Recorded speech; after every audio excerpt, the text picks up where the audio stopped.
Good morning. Good morning. Oh, I just put some lip gloss on and I think it's like a burning lip gloss.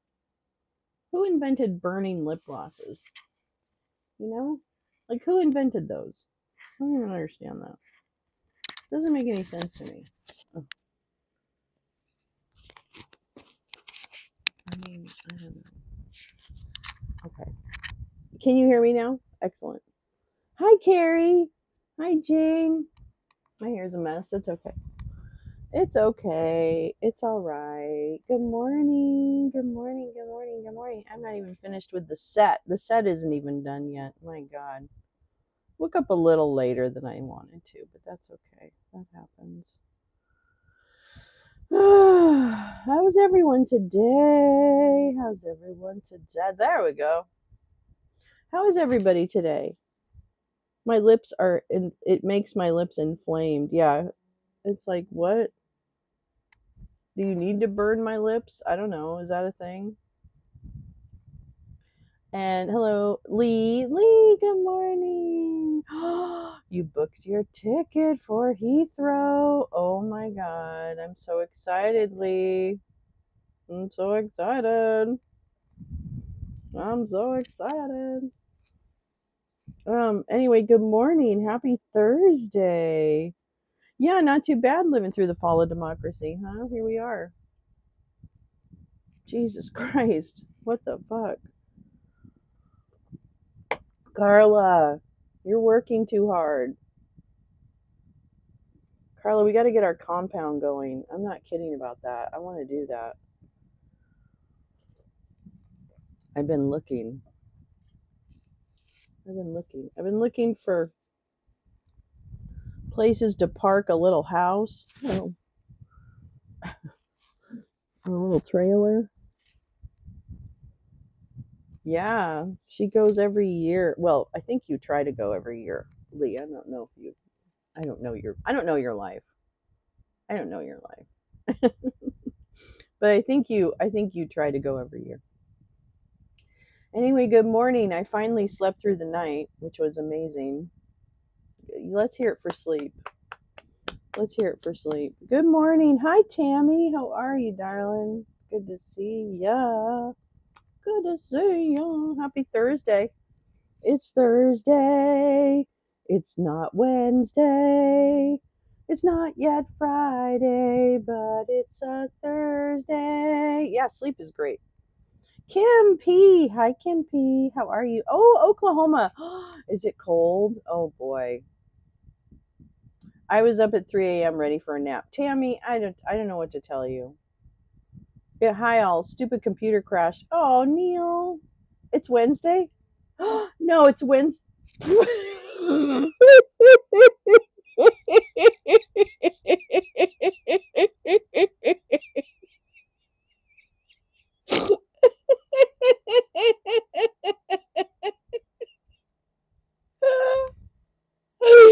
I thought it was Thursday. I thought it was Thursday. God damn it. I'm so sorry, everybody. It's Wednesday here, too. Oh my god, I'm so sorry. And there you go. Thank you, Kim P. It's Thursday in Australia. Damn it. Damn it. God damn it. Oh well, I tried. That's my badge. I tried. That's blowing my hair in my I have my hair in my mouth. Now I have to scroll back to catch up on the witty badinage. Badinage. See you in 4 minutes. Okay. Okay, Neil. We'll be here. Neil, you're going to want to because I thought it was Thursday. What's going on this early morning? I mean, really not nearly enough. Let's see. Well, I have some things. Wait, because that's a good reminder. I do have some things. I have things, they're multiplying. Wait, where's that other? Oh, I guess I don't have that. Okay. Okay. Well, let's see what's going on in the world today. What's going on in the world today? What's going on in your world today? What's not going on? That's what I want to know. More importantly, what's going on in the world today? Where's my. Wait, what? Wait, what? Oh, I see. Okay, sorry. Oh boy. Oh boy. Oh boy. Okay, let's see what's going on in the world today. That's our theme song. What's going on in the world today? Yeah, yeah, yeah. Yeah, yeah, yeah, yeah. Sorry. Yeah. Reuters. Reuters. Trump announces trade breakthrough with South Korea on Asia trip.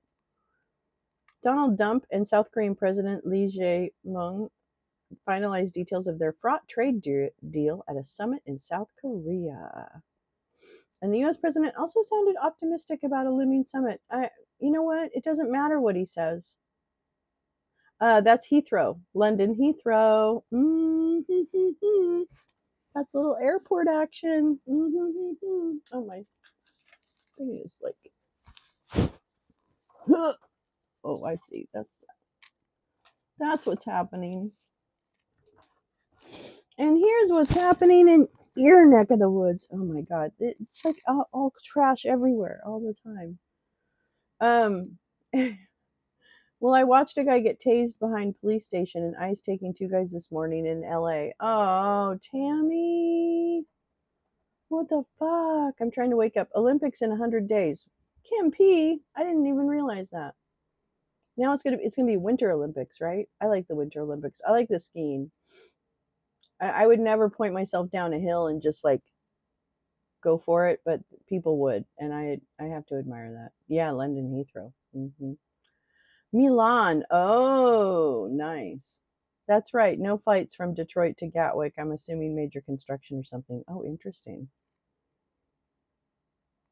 Yeah, it doesn't really matter what the president says about what's happening and what's not happening. He's going to always paint things as if they're most beneficial to us or him. So I don't take anything about what he says about being optimistic about something to heart because it doesn't mean anything. It means he's trying to force the South Koreans and into a position. That's a stupid old negotiating trick that is bad and stupid. The Today Show has Olympic hopefuls on. Oh, that's so nice. I do. Although I love the swimming, but you know what? I don't know. I enjoy watching people who are very talented in sporting events. U.S. and South Korea reach a trade deal. Oh my God, how embarrassing. Let's see. The two sides finalized details of their trade deal. Trump's due to meet China's Xi Jinping on Thursday, which is not today, just so you know. I'm coming home for Christmas. Will cross in the air. I might get back in through. Yeah, exactly. Carrie, if you need someone to help you at the airport, let me know. I'm coming home. Trump spoke at the APEC, which was fucking shit show bananas. And we're actually, if we have time, I would like to go through some of that. North Korea said, "Hold my beer.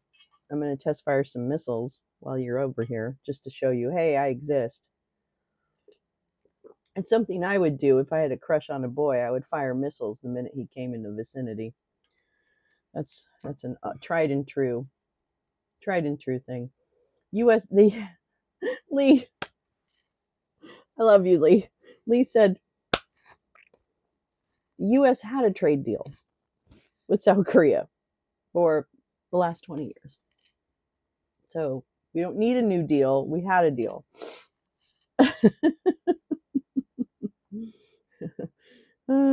Trump announces trade breakthrough. Look at, they gave him a crown.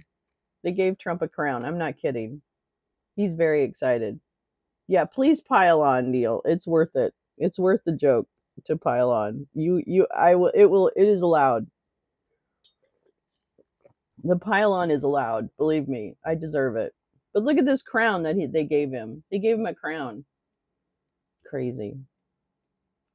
U.S. President Donald Trump and South Korean President Lee Jae-myung, forgive me for not knowing how to pronounce his name, finalized details of their fraught trade deal. Fraught? We made our deal, pretty much finalized with it.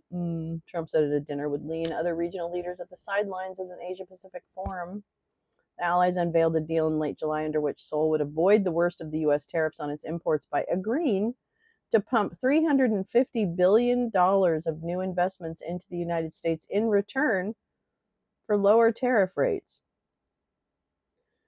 So $350 billion is going to equate what? Okay, whatever.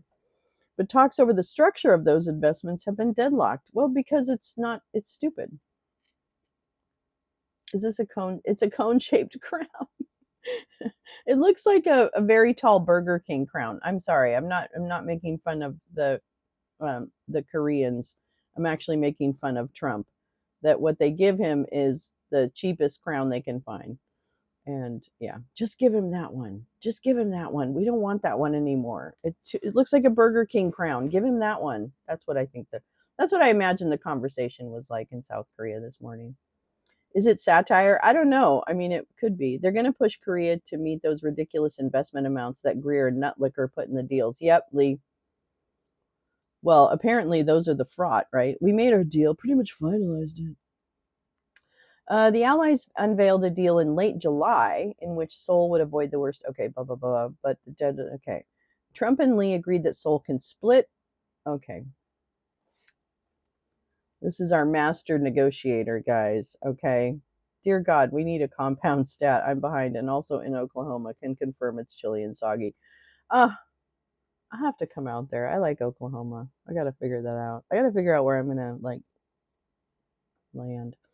By agreeing to pump $350 billion of new investments into the United States in return for lower tariff rates, blah, blah, blah, blah, blah. Okay, this is it. Trump and Lee agreed that Seoul can split its promised $350 billion investment fund into $200 billion in cash to be paid in installments of $20 billion, like over 10 years. What? The other $150 billion is to be spent on investments in shipbuilding, which South Korea has promised to help Trump restore. I don't think any country would promise, and that seems like a dumb thing. And I call bullshit. I call bullshit on this.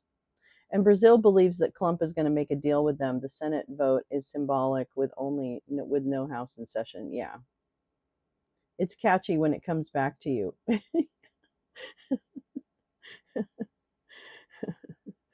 The other 150 billion in shipbuilding. Okay. Lee's aide Kim Young Bom said a fact sheet on South Korea's trade agreements with the U.S. on security and trade. Security and trade. Security and trade. It's the Mar-a-Lago way. Security and trade. It's the Mar-a-Lago way.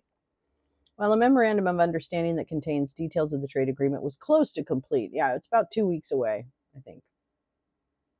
The White House did not immediately respond to a request for comment on the details of a Korea trade deal, which needs to be ratified by South Korea's parliament. Wait, what? Wait, what? So we weren't talking to the boss? Excuse me? Excuse me? We weren't talking to the decision maker? Excuse me? Ridiculous. Otherwise known as a protection racket. Turning Point USA. Unfortunately, Turning Point USA is probably infiltrated in a lot of universities. We would prefer they not be. It's crazy. It's a crazy world. The White House didn't respond to a request for comment. Arriving from Tokyo hours after North Korea test-fired a nuclear-capable cruise missile, Trump was given a lavish welcome by Lee in Gyeongju, a historic city hosting this year's Asia-Pacific Economic Cooperation Forum. Okay, well, that's your update on that. You've got a deal. Oh, BTS opened the APEC. That's right. BTS, very popular. And there's one of the BTS guys now. Korean boy band leader speaks at a forum overshadowed by tariffs. Diversity behind success of Korean culture, rapper says. Hmm. Hmm. Hmm. The leader of a South Korean boy band, BTS, RM, said diversity without borders was the source of creativity behind the group's worldwide success, as Asia Pacific leaders gathered in his home country for a trade forum overshadowed by protectionist worries. I'm just an artist. I'm not a business leader. So today I want to speak to you as a creator and an artist, said RM, a 31-year-old rapper, as he addressed a business event held on the sidelines of the annual summit of the Asia Pacific Economic Cooperation Grouping. Does he say, when cultural barriers come down and different voices harmonize together, there's an explosion of creative energy, he said. This is why K-pop is loved everywhere, he added, adding that the group's ARMY global fan club spanning millions of loyal followers is crossing borders and breaking down barriers through the pure power of cultural solidarity. BTS has been reunited with all of its 7 members, having completed their mandatory military service this year, and is now preparing for a big return with a new album. Yeah, BTS is huge. So that's a big deal in certainly in South Korea, if not many other places. He's a very popular person. He's a very popular person. Yeah, yeah, yeah. Be wary of U.S. China. Oh, yes, we will. We will. Believe me, sir. We'll question everything. Oh, wait. I think there's something happening today. Hold on. I need to just check. Hold on. I need to check something. I don't want to miss any single minute of the major fun that we're gonna have. Wait, what? 6:30, October 29th. Isn't that today? Okay. The hearing will be held. Well, where is it? Well, where is it? Oh, sorry. Okay, so what we're listening to a little bit this morning is this is National Historic Preservation Act. I think this is about the East Wing, but I'm not sure. I'm not sure. But hold on. I thought BTS was it is a whole boy band, but just one of the members was speaking, that's all, Karen. Something else that got a lot of pushback, another Trump operative. Does anyone remember? Wait, who, Jane? What are 2 things that went viral from Trump team making USA all poor? Nutlicker said the new model is the whole lineage of our families will work in factories screwing in tiny screws. Yeah, exactly. Did Santis just made it mandatory to allow high schoolers to set up a turning point group? What? What are this is like Hitler Youth? Are we indoctrinating our youth now by force? Ron DeSantis, the sanctimonious. It's kind of hinted at Mar-a-Lago Accords. Oh yeah, yeah. Yikes, Mikes. Okay, anyway, this is something we're gonna watch, and it's about natural monuments and shit. Protecting whatever, not whatever, but you know what I mean. I can't speak this morning. I'm sorry. Okay, it started just a few minutes ago.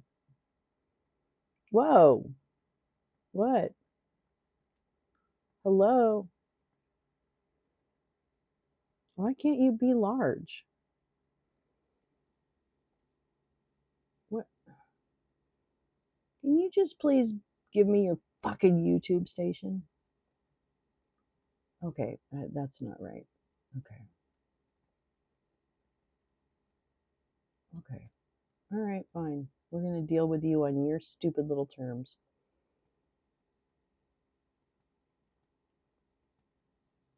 English?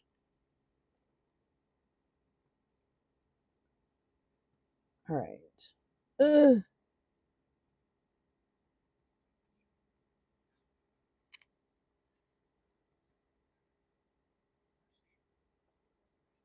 Hold on.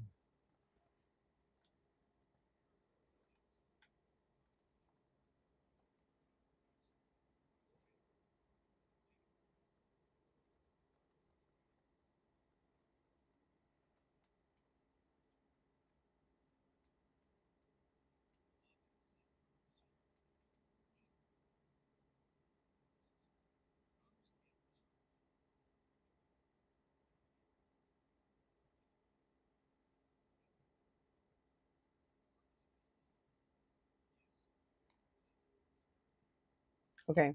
Hold on. I'm so sorry. I forgot my microphone was live. Oh, I hate this system. Okay, I found a better that I can make bigger. So hold on. Let me just do this. Hold on just a minute. Mike Lee, you're still bald. Hold on just a minute. Mike Lee, you're still bald. Oh, wait. Recognizes the ranking member, Senator Heinrich. Thank you, Chairman. The National Historic Preservation Act says something very simple.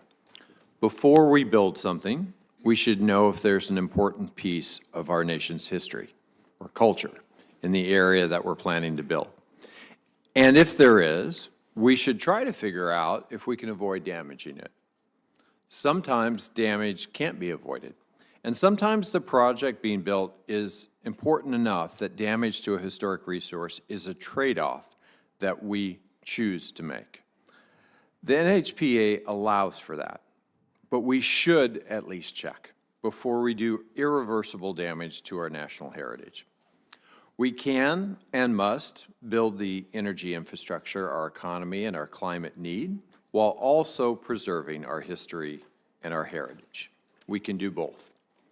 Our kids and our grandkids deserve to know where they come from, and we can't tell the story of our nation without protecting the places that literally tell those stories. Sometimes those places are a historic building or a historic district. Sometimes those places are a valley or a mesa or a mountain. In my state of New Mexico, Mount Taylor dominates the horizon of central and western New Mexico, rising 5,000 feet from the desert below to a peak of above 11,000 feet.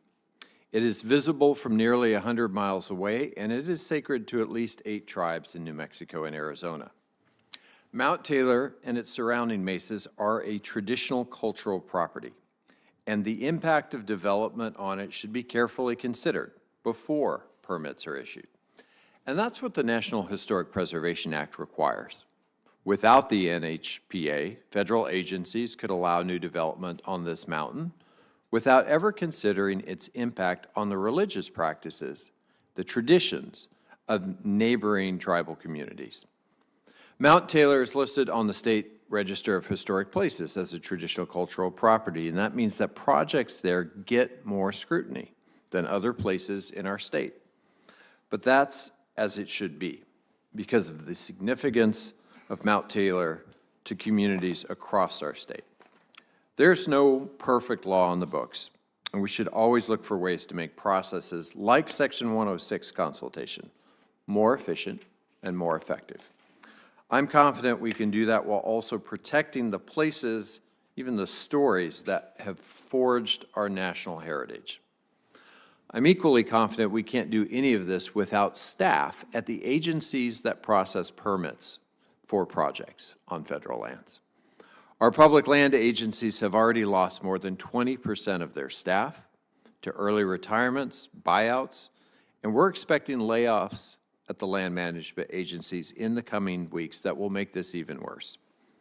It doesn't matter what kind of permit you're looking for, whether it's oil or gas or grazing or road construction or recreation.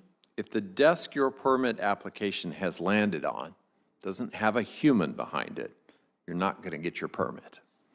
We can tweak and reform laws all we want, but fundamentally, until we have adequate staff at the agencies that process permits, we will continue to see frustratingly long permitting times. And as I have said a number of times now, we can't do permitting reform if the administration persists in ignoring the fundamental laws. That's just as true for Section 106 agreements as it is for oil and gas permits. We absolutely have to fix these issues alongside process improvements if we're serious about permitting reform. And finally, I would point out that there are 3 buildings in this city that the National Historic Preservation Act does not apply to: the Capitol, the Supreme Court, and the White House. And we've all seen what is going on at the White House right now to our house. I look forward to hearing from today's witnesses about these issues, and I'm incredibly pleased to introduce Mr. Stephen Concho from Acoma, Pueblo, New Mexico. Mr. Concho is a member of the Pueblo of Acoma located in the western part of our state. He has served for nearly 15 years now in the Pueblo's Office of Historic Preservation, including the past 5 years as the Pueblo's Tribal Historic Preservation Officer, or TIPO. Mr. Concho also represents the Four Corners region on the board of directors for the National Association of Tribal Historic Preservation Officers, where he advocates for the protection of tribal cultural heritage and the advancement of tribal preservation programs nationwide. In his role as TIPO, Mr. Concho is dedicated to ensuring the protection, preservation, and continued vitality of Acoma's ancestral lands and the broader Acoma cultural province for future generations. His work emphasizes both safeguarding sacred places and promoting meaningful tribal participation in federal and state preservation processes. He's passionate about community education, strives to inspire younger generations to pursue careers in archaeology, anthropology, and cultural resource management, ensuring that the work of preservation continues under future Acoma leaders. Welcome, Mr. Concho, and thank you to all of our witnesses for lending us your expertise this morning on this incredibly salient topic.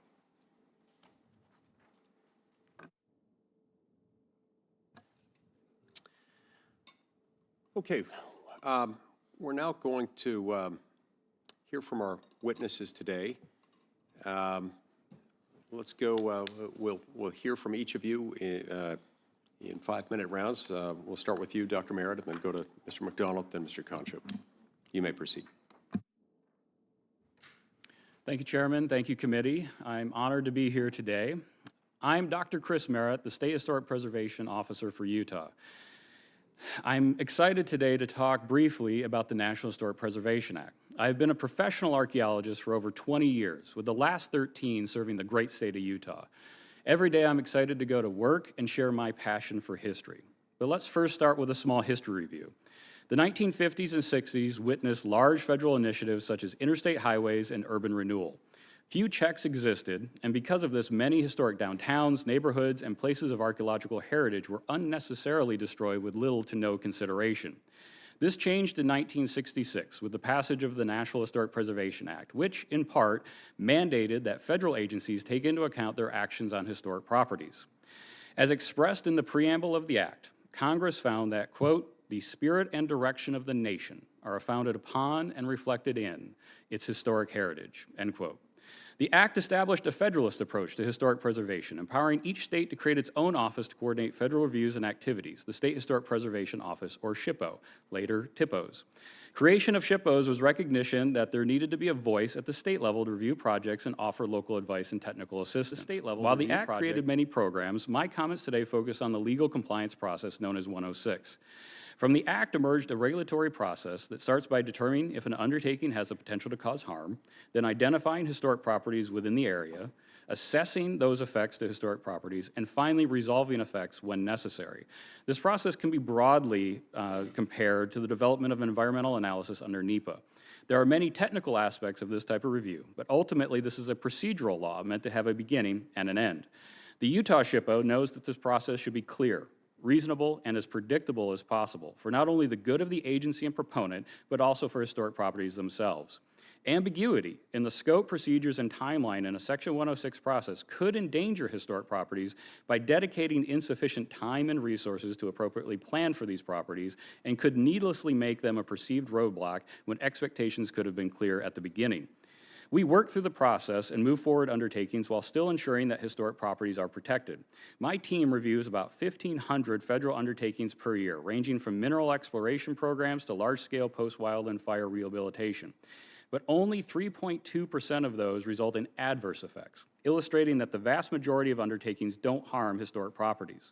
SHPOs have 30 days to review projects, but we have a goal with our governor's office and legislature to cut that in half, and we regularly cut review times by over 75%. We have accomplished the feat of obliterating regulatory review timelines by not just commitment of dedicated staff, but investment in digital workflows. With the support from the governor and the legislature, we have been paperless since 2017, and one of the first SHPOs to do so.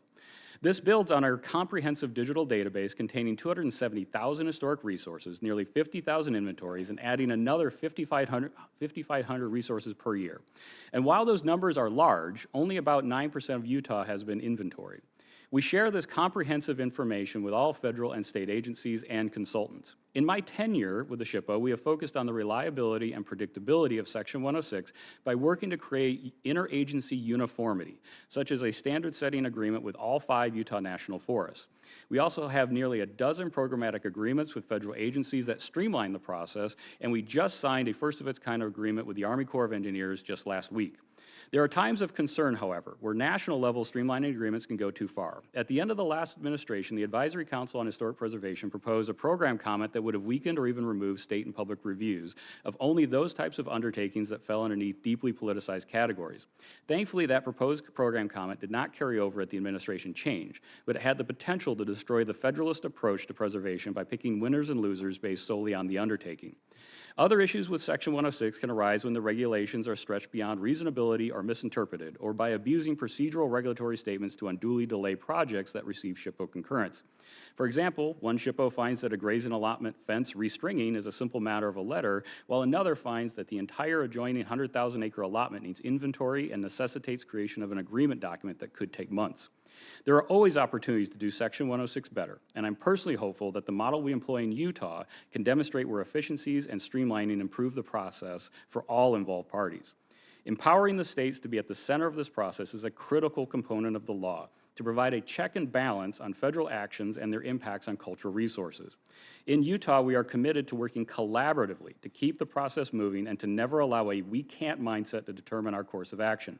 Perhaps our greatest strength is that we recognize that the Section 106 process was meant to be pragmatic and solution-focused, not a means of stopping projects. Thank you. Thank you. Dr. Merritt, Mr. McDonald.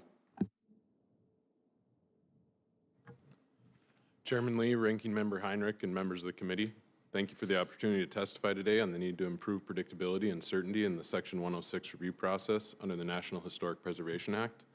My name is Andy McDonald, and I serve as the Environmental Compliance Manager responsible for supporting Montana-Dakota utility companies' electric operations.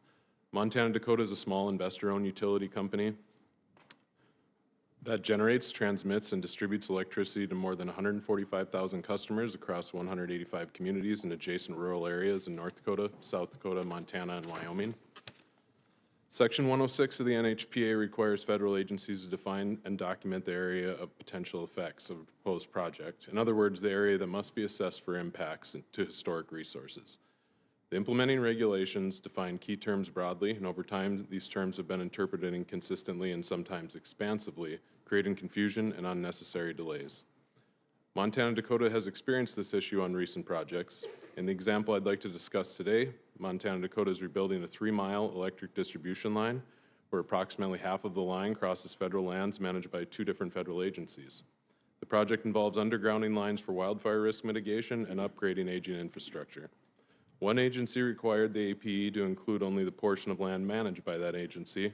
However, the other agency required the APE to include the entire 3 miles, including portions on private land where no federal approval is required. It's important to note that there is an area of cultural significance on federal land in this area that we are working with the agency to find a path around that does not negatively affect those important resources. We're cognizant of the fact that these resources could extend onto neighboring private lands. Unfortunately, there is a perception among some that if the federal agencies don't have oversight over projects, that industry... States' rights was very 2024, Neil. I'm sorry, that was pre-election. That's when politics somewhat existed, you know, hope somewhat existed. Those are very 2024 things. So that's where that went. Thank you. Thank you for coming to my TED Talk. Disregards any and all aspects of environmental concern. My experience over the last 10 years paints a brighter picture about our efforts to provide a reliable energy source to our customers while respecting the environmental and cultural resources that exist across our landscape. There are plenty of examples across the country of voluntary efforts made by industry to preserve our landscape and resources. In a situation such as the one I've described, utilities still have the ability to use consultants and work with the appropriate state and tribal agencies and private landowners to navigate a path around these areas without negatively impacting historic resources. This approach provides more certainty for industry and our federal counterparts. They know which areas they are responsible for, and we know which areas we are responsible for. This allows projects to be planned and executed in a more timely and economical manner. It will also allow federal employees more time to focus on other management needs within their respective areas. I'm going to call mine a To be Fred clear, talk. our issue is not with the intent of Section 106 or the federal employees' Thank you for efforts to coming to my interpret and Fred talk. implement it, but rather the absence of clear, predictable boundaries about what constitutes the relevant APE and what effects must be considered. As my example illuminates, this lack of clarity leads to inconsistent interpretations among agencies, regions, individual staff, consultants, and even utility companies. In certain areas, environmental conditions and wildlife restrictions leave extremely limited annual windows for construction to be completed, sometimes as little as 2 months during the year. In order to efficiently plan for rebuilding our existing infrastructure to more modern designs, as well as building new infrastructure to serve the rapidly expanding load growth, clarity is needed in the NHPA. Congress has an opportunity to enhance predictability and certainty to the Section 106 review process for all parties involved.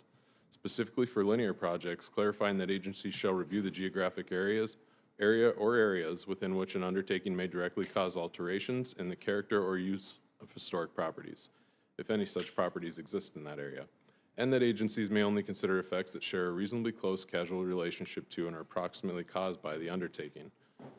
Lastly, clarifying that where the geographic area or areas of an undertaking includes multiple agency jurisdictions, agencies must work together to apply consistent standards with regard to reviewing potential alterations in the character or use of the historic properties. This preserves the spirit of the NHPA while restoring predictability and adding certainty to the Section 106 process. On behalf of Montana Dakota Utilities Company and EEI, I appreciate the committee's attention to this critical issue and support Congress making changes to the NHPA to achieve a more efficient, consistent, predictable, and effective Section 106 process. Thank you for the opportunity to testify, and I look forward to answering any questions you may have. Thanks, Mr. McDonald. Mr. Concho, we'll hear from you next. Chairman Lee, Ranking Member Heinrich, and members of the committee, thank you for the opportunity to testify today about the Section 106 process under the National Historic Preservation Act.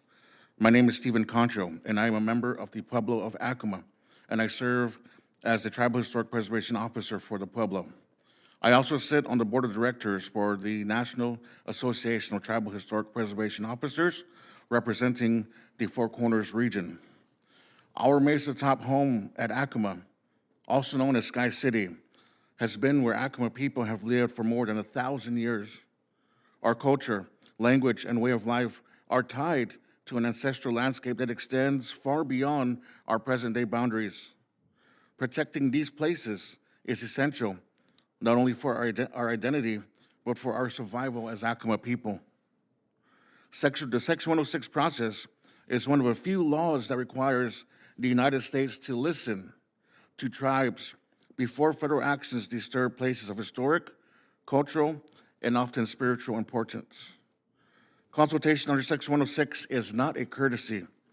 It is a legal duty that reflects the government-to-government relationship between federally recognized tribes and the United States and their trust responsibility.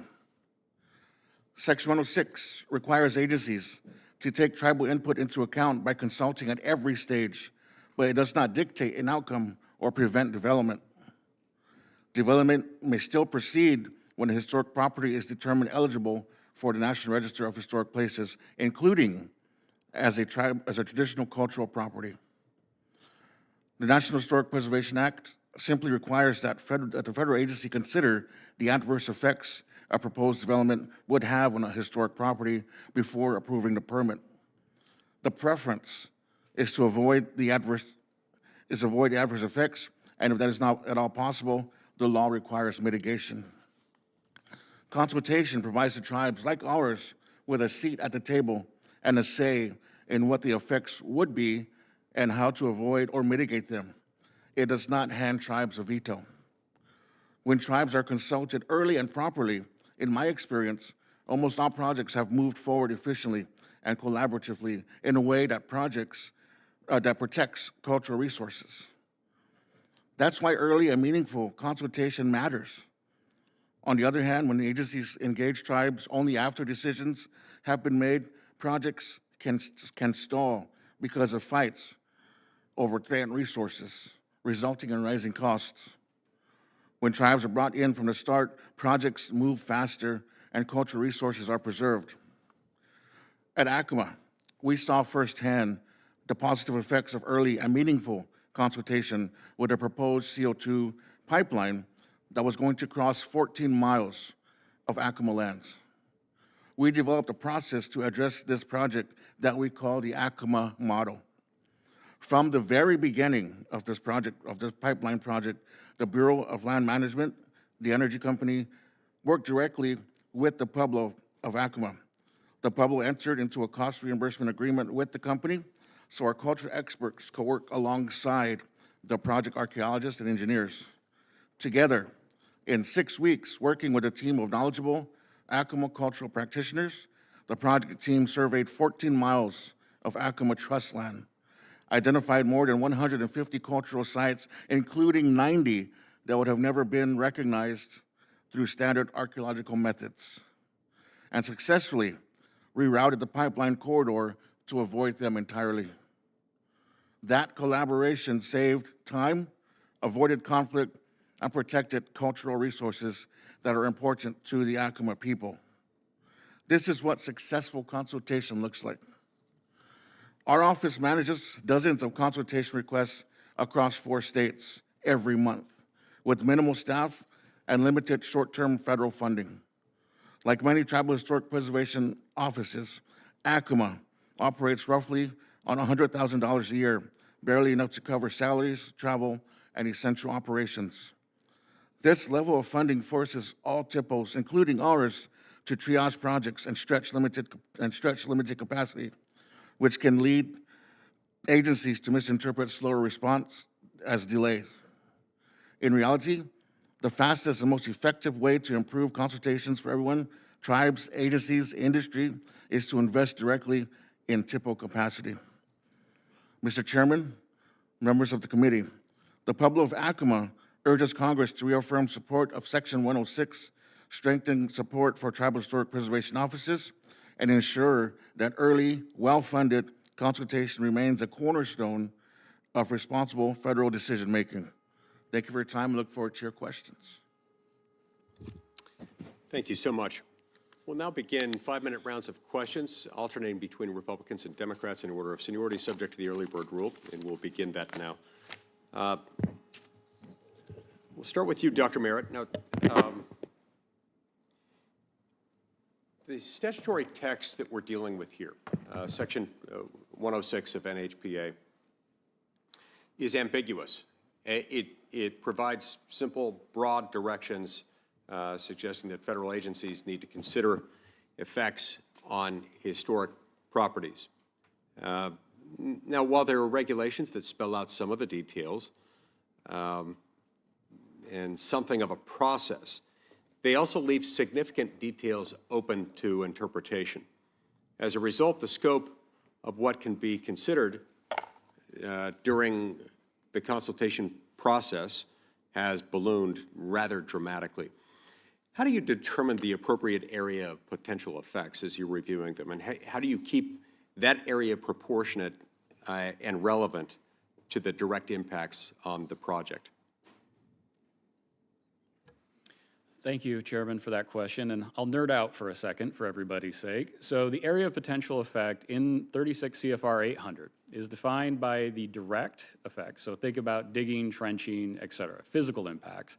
But there are portions of the APE that are dealt with visual, atmospheric, and auditory. It is those parts, those indirect effects, that do draw the APE larger in many cases. I will say of the 1,500 cases that we review a year in Utah, only a few dozen, if not 1% of those cases, have what we would call a variable APE based on those resources. And so, as you point out, it is ambiguous, it is vague. And there's positives for that, and there's also very negatives, as Mr. McDonald has mentioned. And so we work through a consultation process. And so the agency approaches us on a proposed area of potential effects at the SHPO or the TIPO, and then other parties also have an opinion on what that APE could look like. There is need, in my opinion, to better define some of these aspects, to create reliability in establishing APEs and other effects. The other thing I want to say is I have a three-stool approach in Utah: practice, data, and relationships. Practice, to me, is an investment up front of setting up reliable standards. And so for a long time, Section 106 is a very reactive process. I would like to be proactive and come up with established rules as projects come forward. There is a rule book for these proponents and other parties to play by, versus having every single process through the sausage grinder end up in a different place. Yeah, no, and that makes a lot of sense. Now, under the current process, what determines the extent of indirect impacts when you see them? And how can those indirect impacts be objectively and reasonably quantified when determining the adverse effects? Is that part of the difficulty here, is figuring out how to quantify, how to evaluate relative indirect impacts? Yeah, that's a great question. So when we talk about effects, I will go to the parallel law, the National Register of Historic Places. When we designate something eligible for the National Register, we're supposed to say, what are those character-defining features that make that site significant? When we go into the 106 process, that's how we assess the impact of the project. Are we changing those factors that make it eligible for the National Register, those character-defining features? And I have to say, I cannot quantify, and I cannot come up with an objective measure of indirect effects because it is so variable based on the resource itself. A small uranium mine in central Utah is going to be a different assessment than perhaps a tribally important landscape in another part of our state. And so that's why it becomes very tricky when you're assessing those visual and atmospheric and auditory effects to come up with a regular agreed upon pattern. And that's why, again, I go back, like I'd like to invest early and set up standards so not every single project has a different outcome. Right. It would diminish the subjectivity inherent in it, and when you have less subjectivity, you're probably going to have a faster, more straightforward process. Absolutely, sir. And I think the subjectivity creates frustration from agencies, tribal members, nations, and proponents. I think ambiguity is sometimes the big problem. Yep. Now, Mr. McDonald, in your testimony, you state that the, quote, the NHPA Section 106 implementing regulations define key terms broadly, and over time, these terms have been interpreted inconsistently and sometimes expansively. This is a fundamental issue, isn't it? One with many, one that we face with many permitting statutes, including this one, including NEPA, wherein there's a fairly simple procedural requirement in a statute that's been weaponized, or it's at least wandered beyond its original scope, the scope of its original understanding. To what extent has this particular lack of clarity in Section 106 delayed MDU's distribution line? Senator, thank you for the question. In this particular project, it's delayed it on the terms of months more than years, probably about 12 to 18 months in the process. This also is a line where we're dealing with kind of going up the side of a mountain to a certain extent. So our timeline for construction for this one is about a 2-month window from when the snowpack comes off to when we're getting into the portion where it's too dry to work on. So it's not necessarily the consultation process that resulted in that length of delay, but because of the timing of those decisions and how that process has kind of been held up because of the kind of the misunderstanding of where we need to look at and where we don't need to look at for projects, or where we need to work with, state or tribal partners versus the federal partners in that process. We've missed that window, and now we're waiting another construction season to address that line. Thank you. Senator Heinrich. Thank you, Chairman. For Mr. Concho to begin with, and then I want to hear Dr. Merritt's opinion as well. In your experience, what would expedite consultation with states and tribes, and how much of this is ambiguity and how much of it is fundamental resourcing the offices that evaluate these projects. Mr. Concho. Yes, thank you for your question there. I think, as I stated, that what works for Acoma is the Acoma model, which does force the project proponents to consult with the tribe and bring us in at an early stage.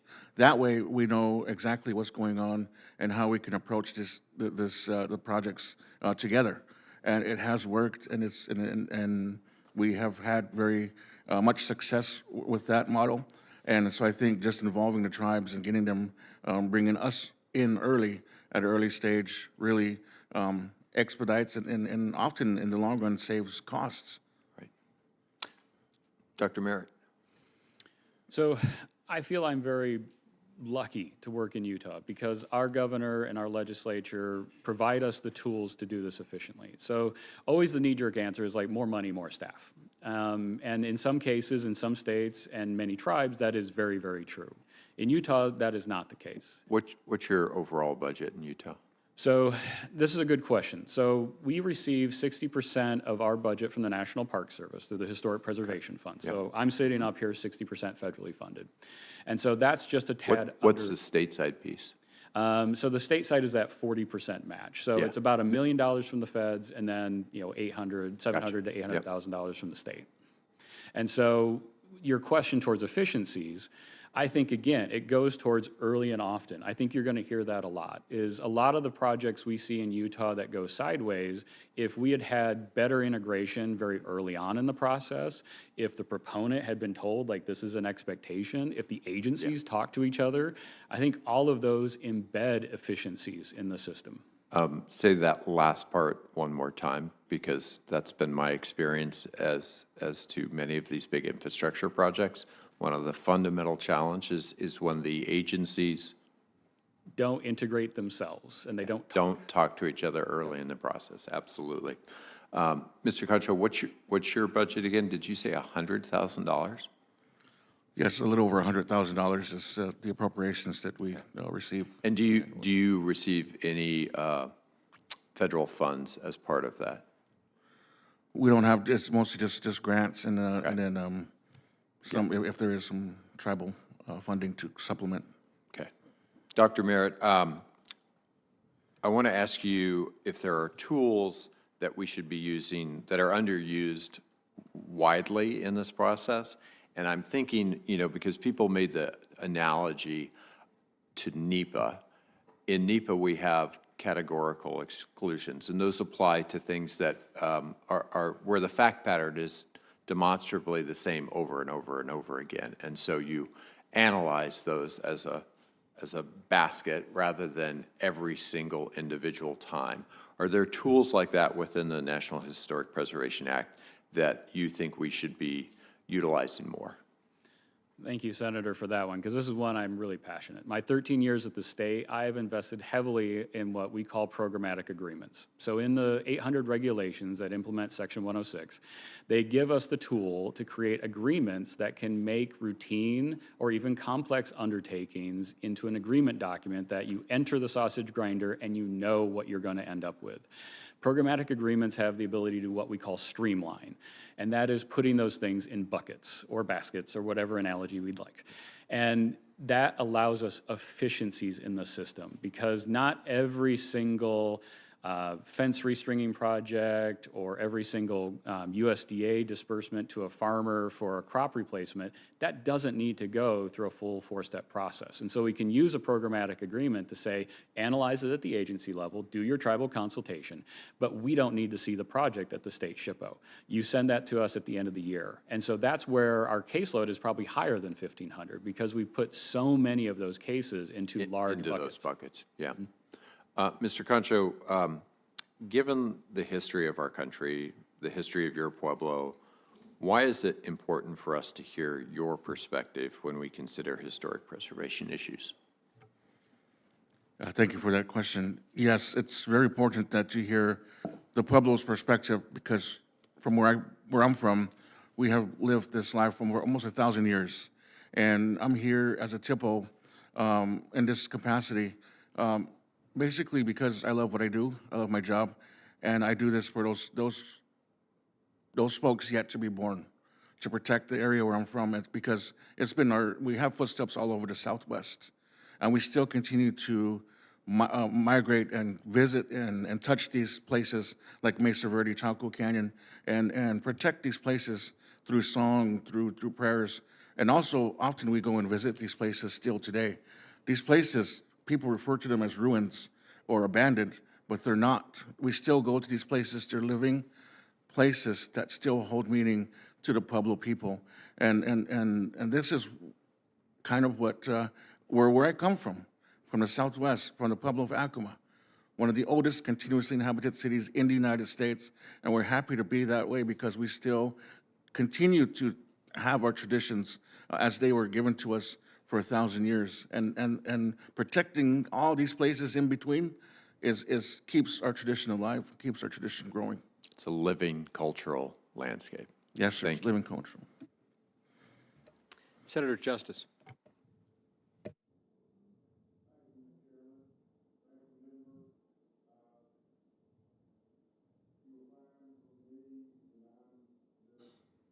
Plain-spoken guy from the state of West Virginia, very proud of it, done a lot of stuff. And I would just say just this.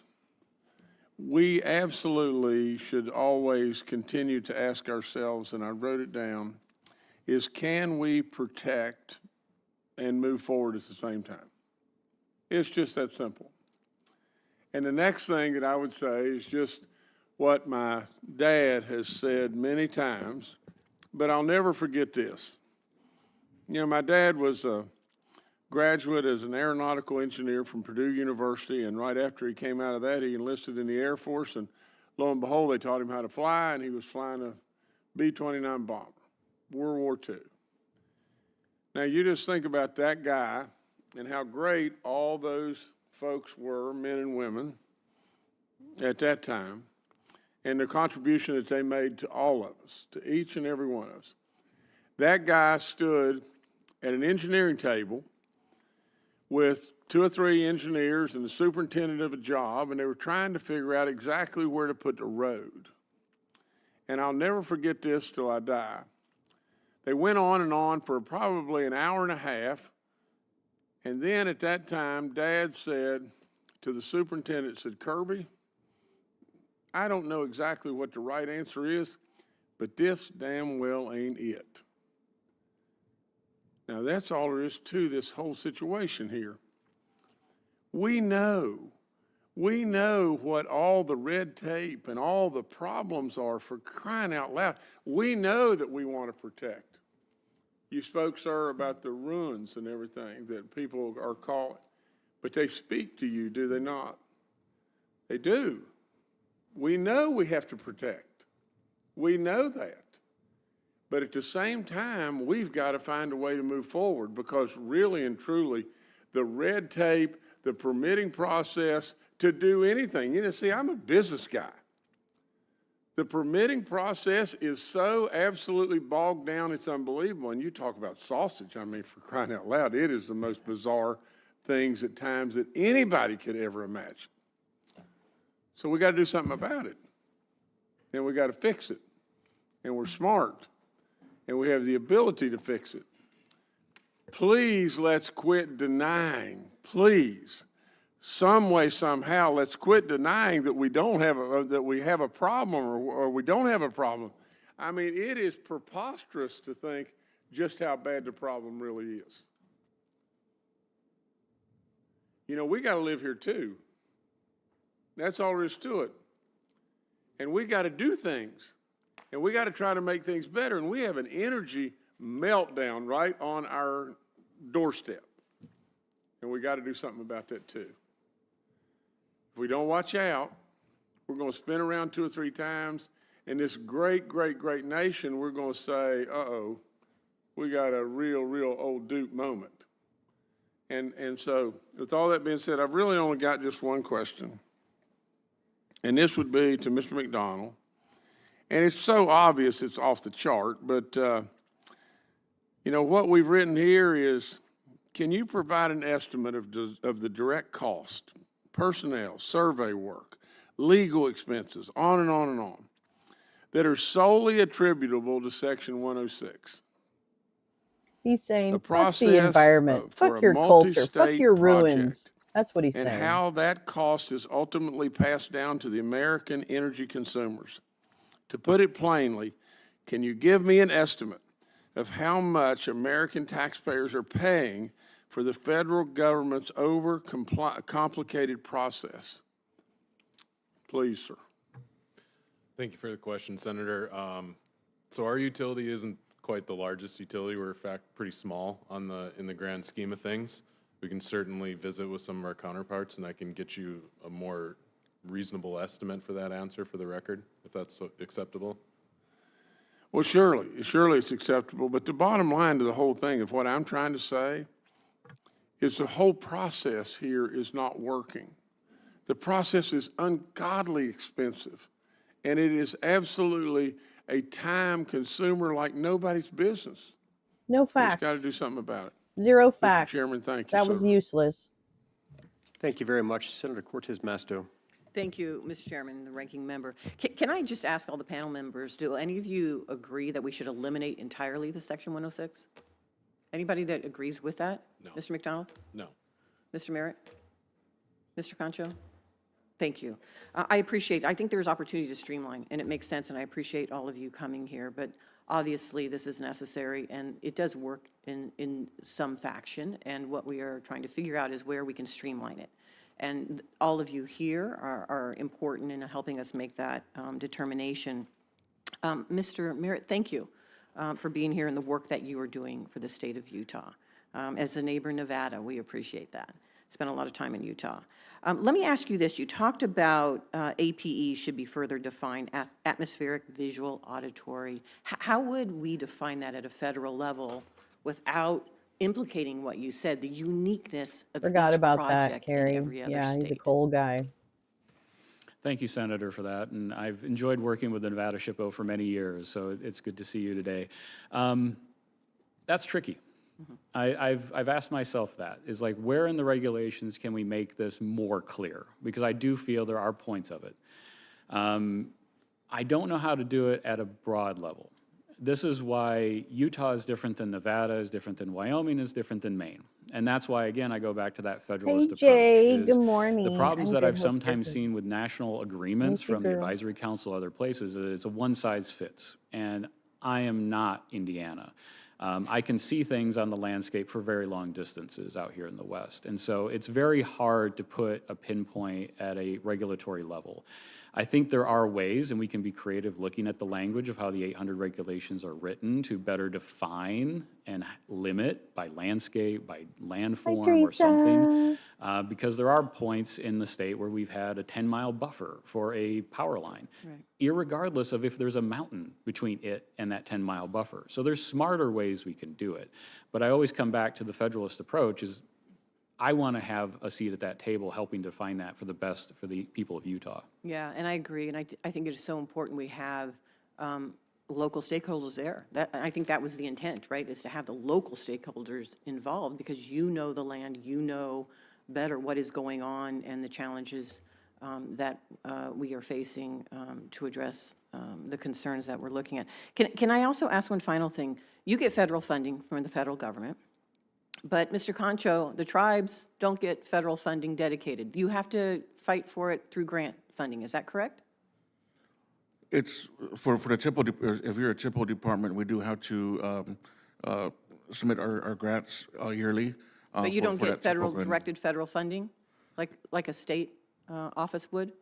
No, we have to go through the National Park Service funding for TIPO. So it is it the same process? It's Mr. also a Mayor? grant for us as well. It's the Historic okay. Preservation Fund provides the funding for both SHPOs and TIPOs. And but it's a grant process that you all apply for? Can I answer? Yes, please. So the appropriation that comes from the Historic Preservation Fund comes from offshore oil leasing royalties. And so it's not really taxpayer money in that sense. The problem that we have is that there's 59 SHPOs. There are over 200 TIPOs. But the pie doesn't necessarily grow, right? So we're not adding states every single day, Okay. but we are adding TIPOs. And so the pie for a TIPO is smaller every time there's a new TIPO created, versus my pie has expanded a little bit because of population dynamics and other features that the National Park Service uses to apportion our grant. But we are both applying for grants to support our office. So would you recommend that's another area for us to look at, is how we provide equitable funding? Because it seems to me the SHPOs and TIPOs are key to this process. This, if we're looking at ensuring that you're there at the table helping to make these decisions? Or should we not look at that formula?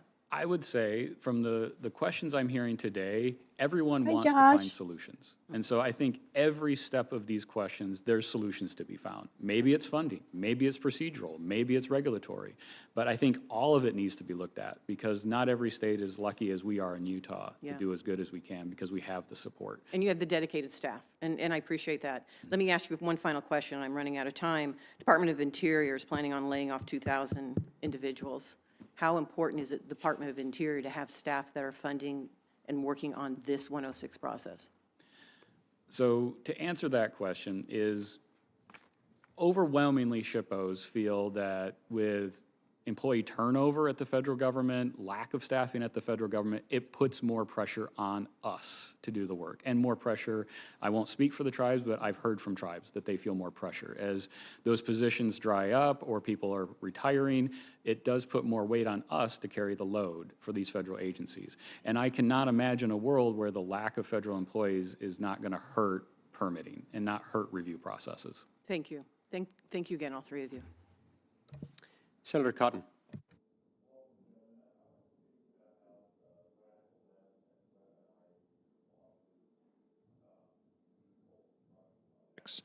The consulting firm McKinsey estimates that the average proposed project subject to environmental review takes 4 to 5 years to move through the permitting process, with an average of 4 additional The years poor spent man's litigating Josh the Hawley. project.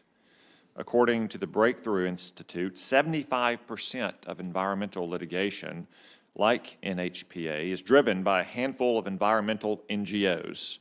Of the challenges, 10 organizations are responsible for more than 1/3 of often frivolous lawsuits. Agencies win approximately 80% of these cases. Nevertheless, litigation by these NGOs demonstrably slows and even kills necessary projects that could have lowered cost for consumers and increased reliability.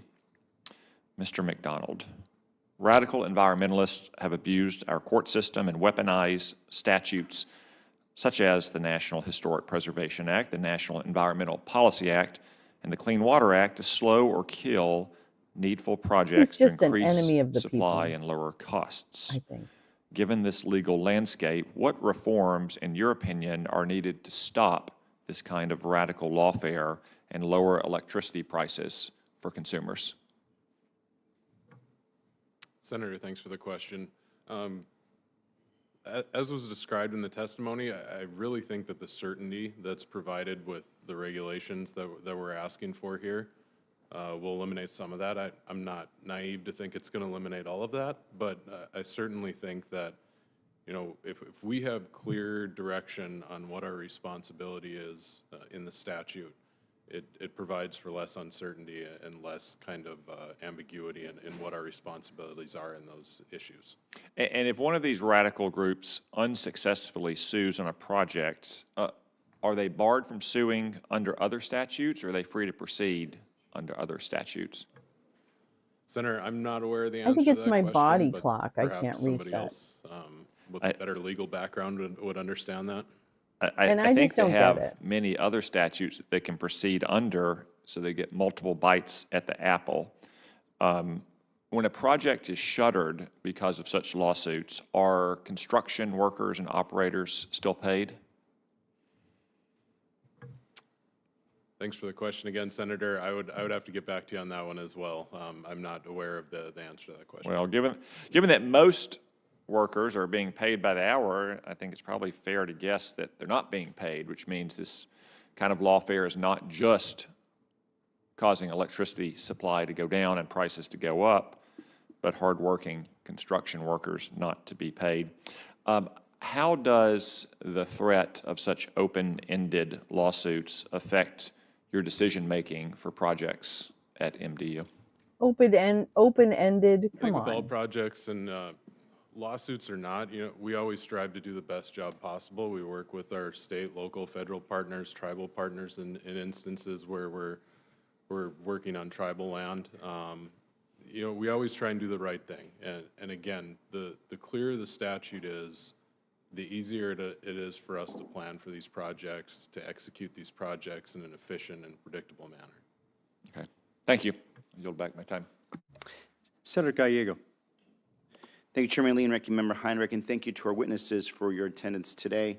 Like many of the states represented on this committee, my home state of Arizona has widespread historic resources to teach about our past honorable tribal heritage and drive tourism to our state, a lot of tourism.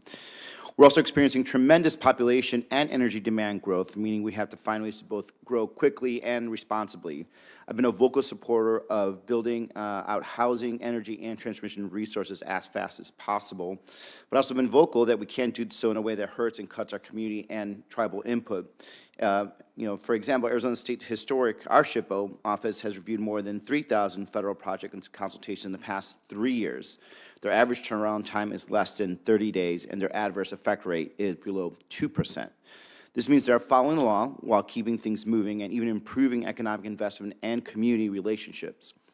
I believe there are ways to streamline, though, and improve Section 106 review without bypassing community input, and I look forward to hearing your thoughts on all of this. My first question is for Dr. Merritt. Last week, Arizona's SHPO officer sent a letter to the superintendent of the Grand Canyon highlighting ways that they can work together to streamline construction of a new Grand Canyon Lodge after it was destroyed in the Dragon Bravo fire this summer. Reconstruction of the lodge will require significant build-out of energy and water infrastructure, as well as the building itself. The letter highlights ways that Section 106 can be streamlined under existing authorities, including synchronous reviews, exemptions of certain activities from 106 review, and real-time on-the-ground decision-making. Do you think that most states currently use streamlining authorities like those outlined by the Arizona SHPO officer to the greatest extent? And is there room for improvement under existing authorities? Thank you for that question, Senator, and that was sad to lose that facility. I know, trust me, it's a tearjerker for all of us. I think it's always variable. And I do think most SHPOs employ programmatic agreements to find ways of streamlining and efficiency. This comes back to my third leg of the stool, the relationship building. Is programmatic agreements are only as good as the relationship we've forged between the SHPO and a federal agency. And I'm very happy that the Arizona SHPO has that relationship with the National Park Service to agree to allow things to move streamlined in a way that's structured. I'm also applauding the Arizona SHPO to be proactive, working with the Park Service to plan for this versus waiting. The long answer is yes. I think many SHPOs use these agreements, but I think we can expand their utility.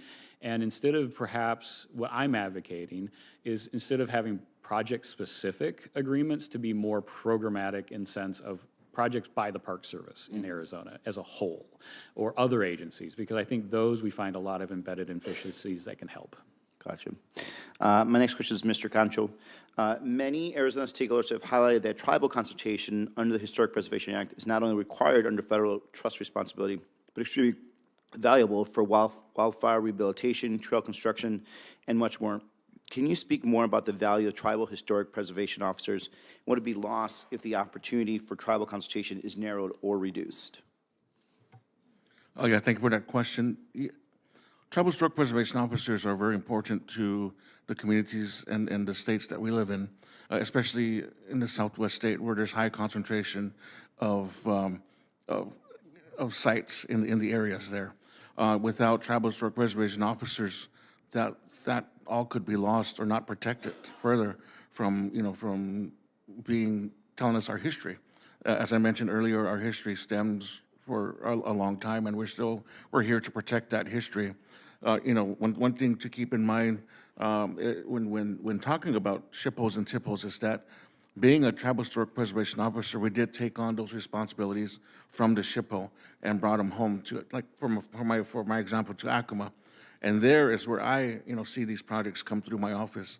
And at the same token, you have thousands of requests that come in through my office yearly. And with a staff of only maybe one or two. And so you can see how that amounts up and how we had to prioritize what we have to do. Slows down things too. So I think additional funding to help us maybe hire additional staff would help streamline those decisions that we have to Val. make Good as tribal historic morning. preservation How are you? officers to protect our cultural identity. Great. Back to Dr. Merritt. In FY '24, Arizona's, and I kind of said in my comments here, Arizona SHPO office reviewed 1,451 federal and state projects, an average turnaround time of just 20 days, flagging only 2% for adverse impacts requiring mitigation. That's pretty efficient, in my opinion. It's my understanding the National Park Service used to collect performance metrics like this for all states, but no longer does. How can we know how much Section 106 is holding up projects if we aren't collecting and sharing that data around it? Besides anecdotal. Yeah, thank you, Senator, for that. And I do think that there's the reporting mechanisms for us to receive our grant. I think that's another place for accountability for our offices and what we're doing. I have relationships with the governor and the legislature to report those statistics as well of how efficiency. And I've already told many folks here, like, if a complaint of a 106 project makes it to a legislator or to a Congress, I've screwed up. Because that's how sometimes the measurement of success of Section 106 is measured, is how many people are complaining about it. And so I don't want that. I want to work to make this function and smooth, and I don't want people finding problems with it, because that's the true accountability, is the more people that are finding errors with it, the more I'm not doing my job. Thank you. I yield back. Senator Murkowski. Thank you, Mr. Chairman. Mr. Chairman, Ranking Member, thank you for the hearing. As we're focusing on permitting reform more broadly, I think it's very important that we are doing a more focused review of Section 106 compliance and how this all works. Thank you for being here Didn't before you the just say committee today. My he could colleagues drill know wherever that he wants? I often start my comments Didn't he just grab you by the saying Alaska's unique. Our oil? situation is just a little bit different. And I think in this situation, again, that just underscores we're big, we're a young state. We've got a lot of properties that may have impact to traditional, religious, or cultural significance given the fact that we have 40% of the tribes in the country. We want to make sure, we must make sure that the consultation process is coordinated, it is efficient, but honors that government-to-government consultation, and that tribal voices are meaningfully heard, not just this is what's going on and we'll check in with you later, but being there at the beginning. We also recognize in my state, again, I mentioned we're big, we've got about 80% of the state that has never been surveyed for historic or cultural properties. And so this presents its own set of problems when you have even very small or low impact projects that may then trigger Section 106 reviews across huge areas. So I'm going to put this out to Dr. Merritt, but gentlemen, any of you can reply to this. Just a couple concrete examples of how this is playing out. In Southeast Alaska, we had our telephone company, Power and Telephone Company. They're trying to bring broadband to a very small community, Dyea, and the National Park Service required 500 hand-dug test pits along a 1.7-mile route. So this was going to be more ground disturbance than laying the fiber itself. The project was delayed, and the community basically lost out on that. And so it's an example of project risk that is very small, but you have essential infrastructure that is effectively being halted. And we want to do all we can to protect historic sites. We understand that, but again, just looking at the scope of this, another project is in Northwest Alaska. 2 mineral exploration projects, Anorak and Atigaruk. 30 months of review, 7 EA extensions, conflicting findings between the Corps, SHPO, and the IRA Council. Ultimately, halts the construction despite extensive consultation there. So the question to you all is, when you have again, projects that are very small, project risk so small, these repeated reevaluations that effectively do nothing but delay projects. And again, I'm coming from a state where our construction seasons are limited. It's truly a season. It's not 365 days. You might have 4 months at best to advance your project. So, Dr. Merritt, let's just start with you here. Thank you for that question, Senator. And I can't see the ground in Utah. Or I can't see the ground in Alaska, but I can see the ground very well in Utah. And so that's why there's different methods that each state employs. And that goes back to state-by-state solution.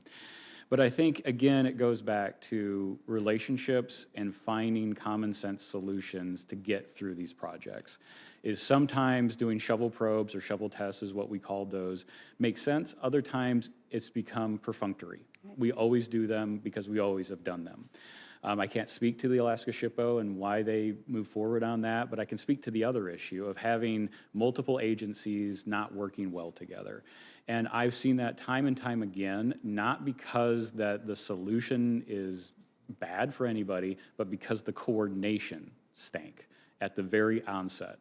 Is the Army Corps maybe not coordinating with another agency early on, or the other agency not knowing there would be another agency's involvement, and so we get multiple steps, multiple horses in the race that don't even know they're racing each other. I've seen that happen multiple times in the implementation of this law, because we do have ourselves tied to NEPA. We have to complete the 106 process before a NEPA decision can be reached. But sometimes I've worked for the federal government, I've worked for the Forest Service, and I remember examples of working under NEPA and the NEPA shop not telling the archaeologists of what's coming. And so we're now the bottleneck because most NEPA is desktop, looking at stuff from computers and books, versus most archaeology is on the ground type of work. So I've seen delays from that way in communication, and also just every single time thinking, are we doing this the smartest for the people that this project is trying to serve? I never separate myself from the point of the project. I don't care about what the project is from a regulatory standpoint. My job is to just make it move as quickly as possible.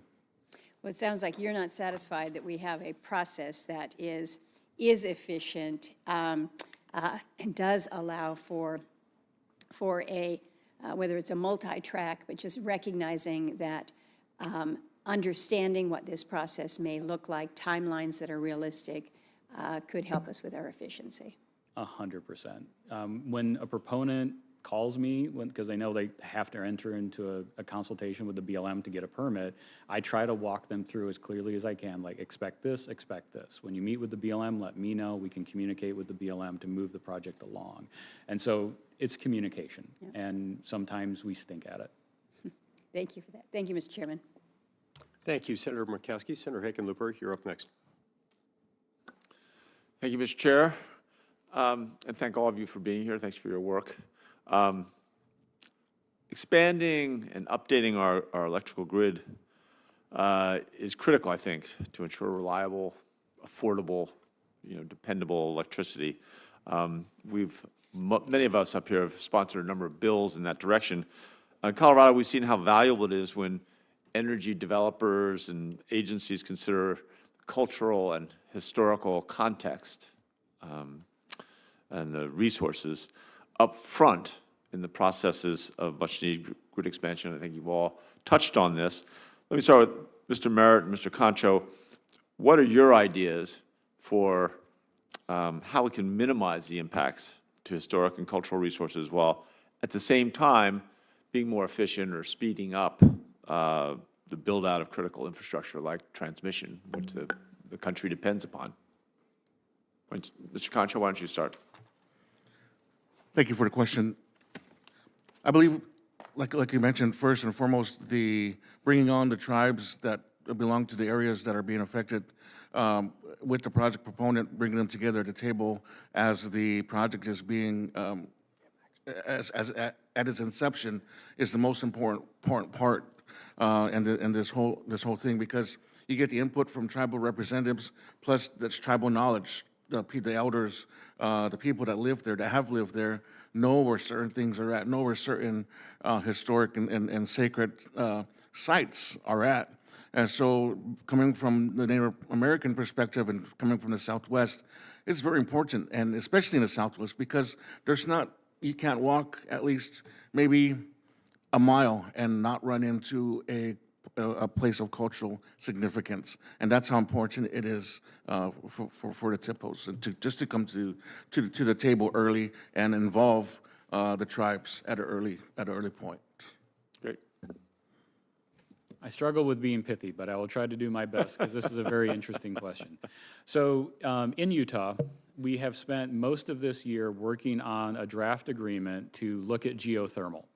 We're getting an increase of geothermal projects in Utah, and I want to be ahead of it. I want to be ahead of the gold. I am so sorry to interrupt this, but this is actually a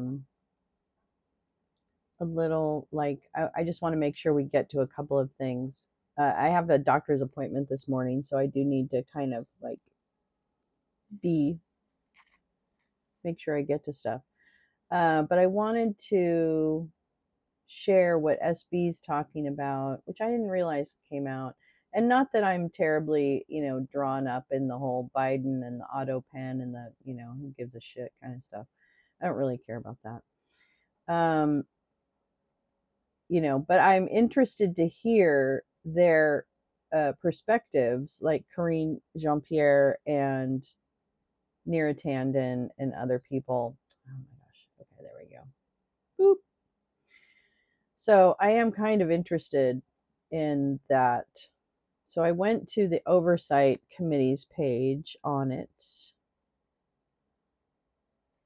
just to see what's up. Media literacy, though, it tells you the facts of the admin. Yeah, exactly. Yeah, exactly. Media literacy.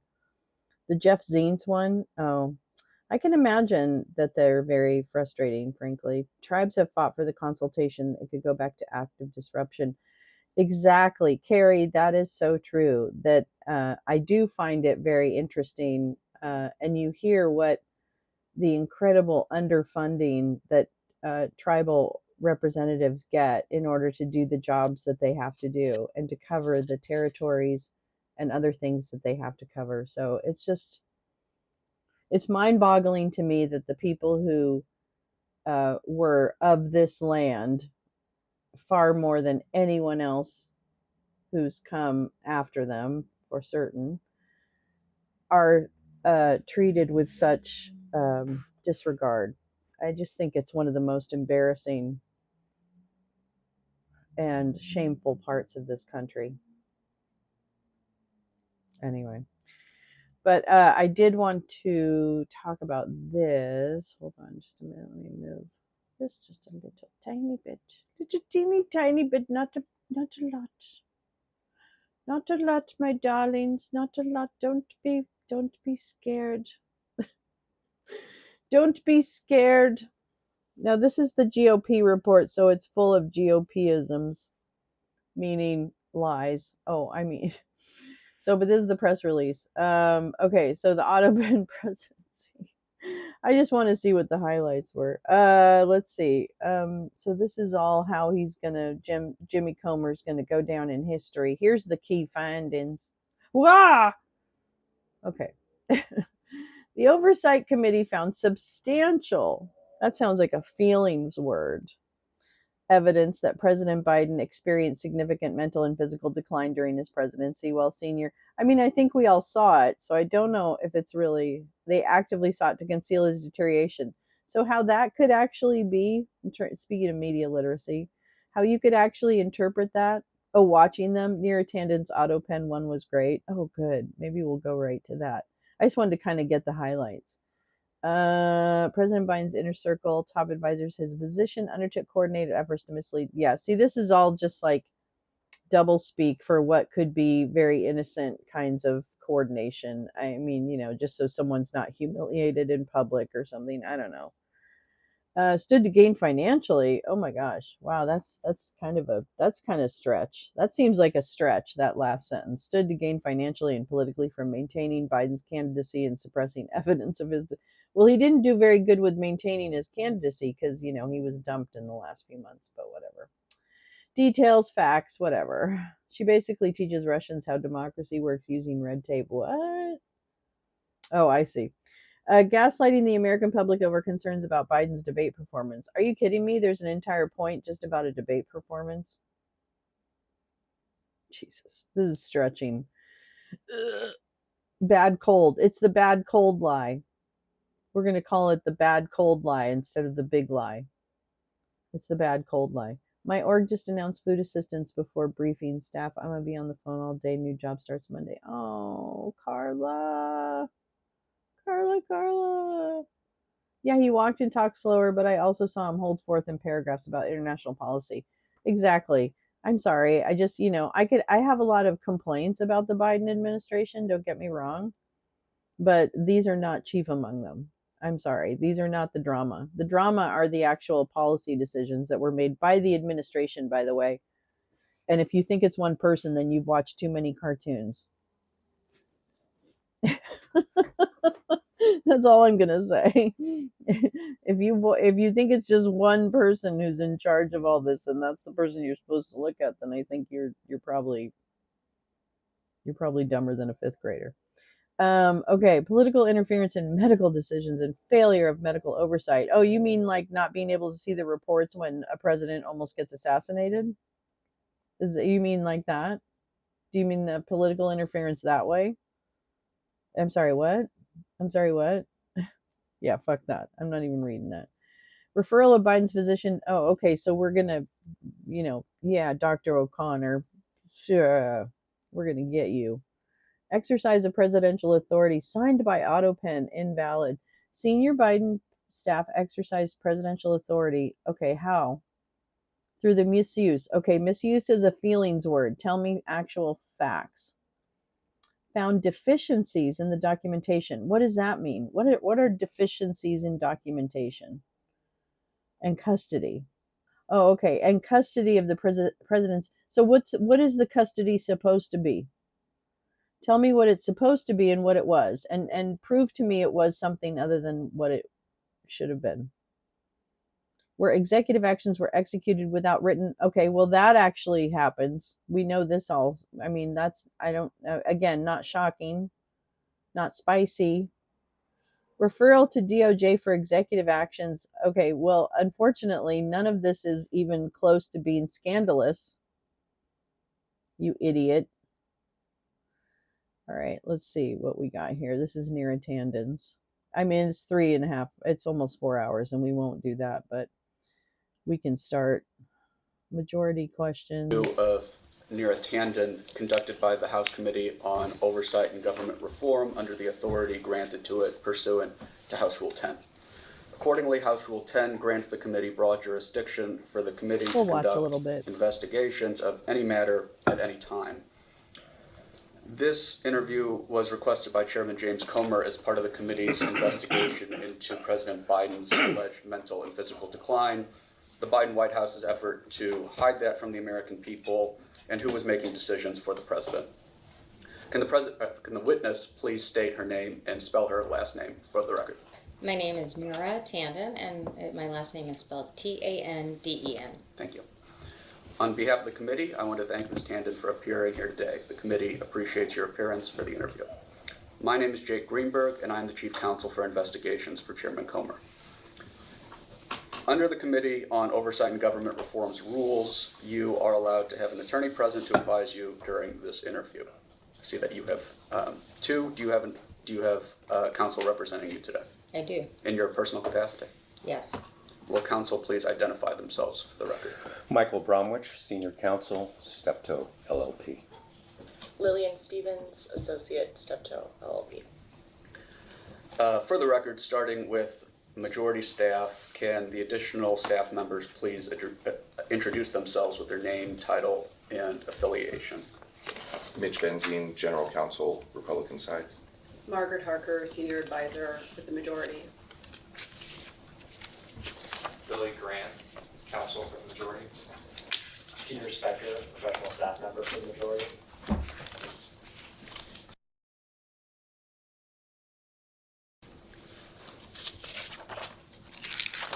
Can we go off the record?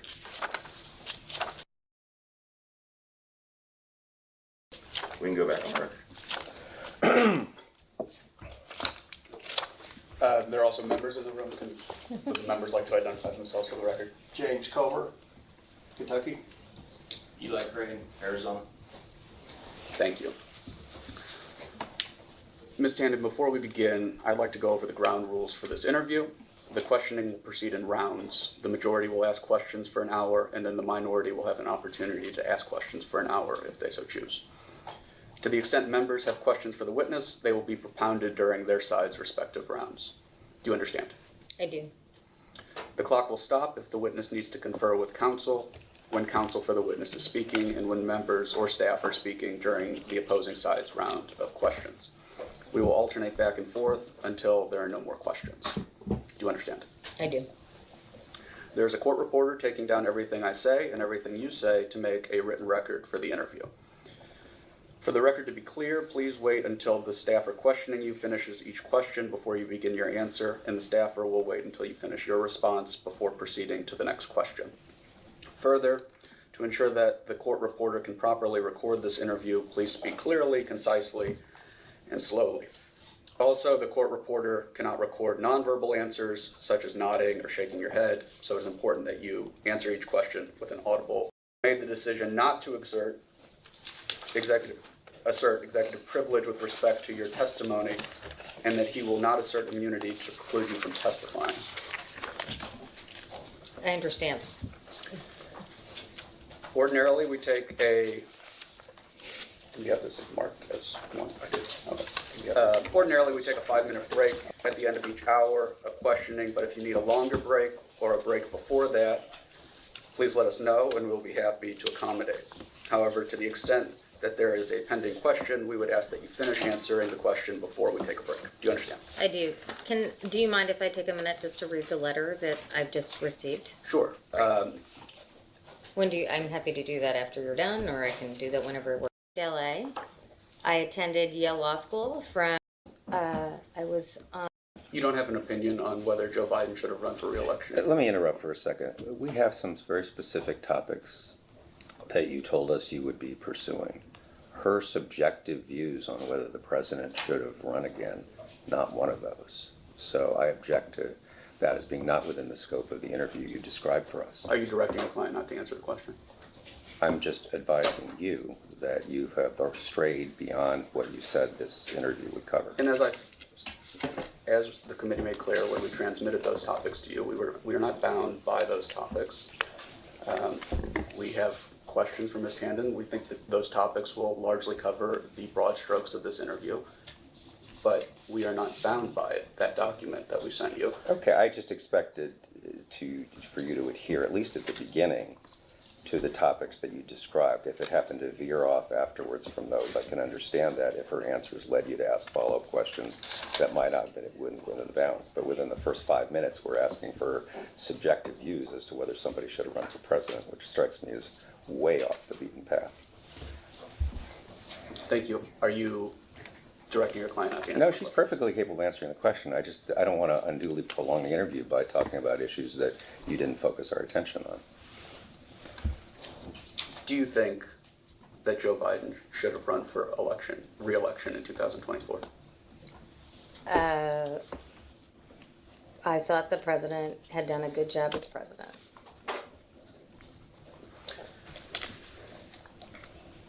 Do you think Democrats should be honest about whether they believe Joe Biden should have run for re-election in 2024?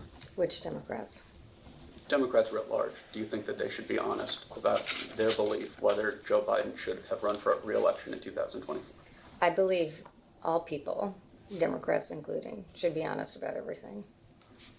Do you think they have been? I don't know. Before turning to your time in the Biden White House, can you tell the committee when you first met Joe Biden?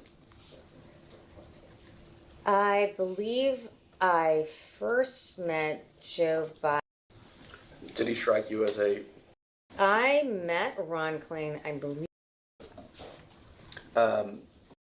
What I said to him was, if you're interested in, I don't know, I didn't know anything about what happened here, or like, I wasn't super In the involved in these campaign. decisions in the campaign. his administration? He interviewed me eventually. Talked to about a senior. That's my service in the White House. In May I wanna see if I can 2021, get to President Biden the, named me as senior advisor with a portfolio that was organized by the auto Personal pen good friends in the section. White House? Dang it. A little bit more. You previously said, I think, that the president hand-signed certain pardons, the ones that had to do with prisoner exchanges. Is that Yeah. your understanding? How did... Now, I just have to say, I cannot remember if it was like the pardon or the decision to do it. That's just To make the exchange? to make the exchange. So were there pardons where President Biden's signature would appear on them that he did not personally sign those? I don't, so I just want to say, as staff secretary, I believe I dealt with one group of pardons, maybe two. They were pardons that dealt with people who had marijuana, possession of marijuana, or had some like equity issue involved. And I remember a decision memo that went up to the president, and I remember getting the decision memo back. And we had a protocol for decisions for the president. It was a protocol that was established in previous administrations that I followed, which was we had a decision memo, which had a box at the top of it. The decision memo described the decision itself, gave pros and cons, etc. It said at the top, agree, disagree, further discuss. We also had a decision card on top of that, which synthesized the decision and also had that card. The president traditionally signed both of those. I believe there was a decision and a decision card for those pardons. That series of pardons happened, I believe, in something like December 2021. Now, I just don't recall like the president signing anything directly. We just did have a decision.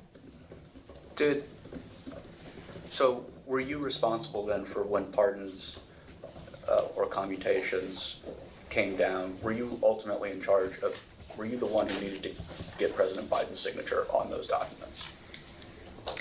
They were treated like other decisions of the president. So I had I assembled the decision. A decision memo came to us. We edited the decision memo. As I recall, the decision memo was it was a decision memo, and then it had materials for each of the pardons. And then we had a decision card. I worked on those. I put it in the decision book. The president received a decision book every day, and I remember getting the decision card and memo back. What were the circumstances where you wouldn't have a decision memo or a decision card for something? Were there ever verbal authorizations? I think there was only one time where I had a verbal authorization from Ron Klain, which I required that he write to me, and it had nothing to do with the pardon. It was relatively pro forma. But in our decision process, even Ron Klain would take a decision memo and get it signed and give me a decision card back. Were you still involved in the decision book after leaving the staff secretary's office? Other than sometimes I had to get decisions, and I would then distribute to the staff secretary. Do you recall the process changing at all? I don't know. It didn't feel different to me because our process for the decisions were, we'd have a conversation about what the decision was, why it was needed. We'd work with the policy team, generally it's policy teams, we'd work with the policy team. I edited decision memos directly as staff secretary. I worked on the card. We would put the decision, depending on the timing. Some are on a slow roll that could go into a decision. It's the ghost book. of Hammy. The president would have meetings around decisions. So now I established a process that once a decision was made, I would alert the assistants to the president who were authors of the memo. So after I left, I received those as a staff as Domestic Policy Council chair when It's I the needed world a famous decision. hammy. They did the same to me. So as far as I could tell, at least that element of the decision making process was the same. Again, And we did decision memos for the operation. So it didn't feel different, but I didn't, I You don't weren't know. centrally involved. I wasn't involved. Yeah. Again, it's to the best of your recollection, that one instance you remember of Mr. Klain authorizing something pro forma without a decision memo. Was that specific to staff secretary, or was that your whole time? No, it was when I was staff secretary. Otherwise, I wouldn't. You wouldn't necessarily know? No. Okay. And it was, I remember it being, I don't remember the issue, but I remember it being a relatively pro forma issue, and I required that he sent me the email, and then we handed that off to Dave Coppaugh. What was important for you to be in that email? That that Ron Klain was ascertaining that the president had decided. This is like the process we used for our Unfortunately, I need to get ready to go to this appointment. Yes, we love our Hammy. We love Hammy so much. And the ghost of Hammy, I think, is going to live on in the lounge forever. And Hammy's probably causing all kinds of trouble. All kinds of trouble all over the world. I love Hammy. So Hammy is the official hamster of the lounge. Yes, we love our ham. We love our ham. Ham survived hurricanes behind refrigerators, you all. Okay? This hamster was very special to the lounge. I'm being serious. So, yeah, we love our babes. We love our babes. So thank you so much. Oh my gosh. Sorry it was kind of actually I think it was an okay show. But very interesting. I'll be safe. And I will see you guys tomorrow morning because we're going to have our little mini Fridays, which can be mini or not a mini. I love you guys too. I love you, Jay. I love you so much, sister. And I'll definitely see you tomorrow morning. And yeah, that's about it. Okay. All right. I'll see you later. Let the music play. I'll try. Oh boy. From your mouth to God's ears. Let's do it. All right.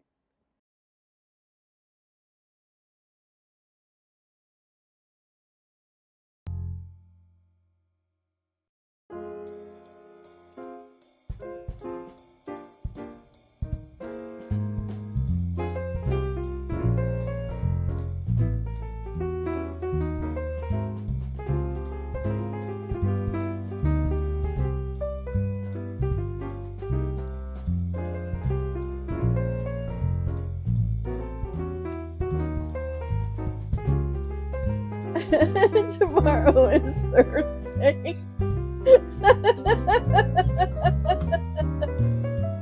God damn it. Okay, it's not Friday.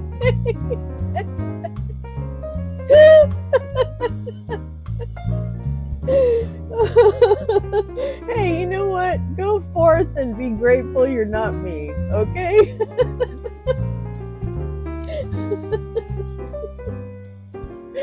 Thank you, everyone, and I'll try to remember that today's Wednesday. I'll try. I guess I didn't.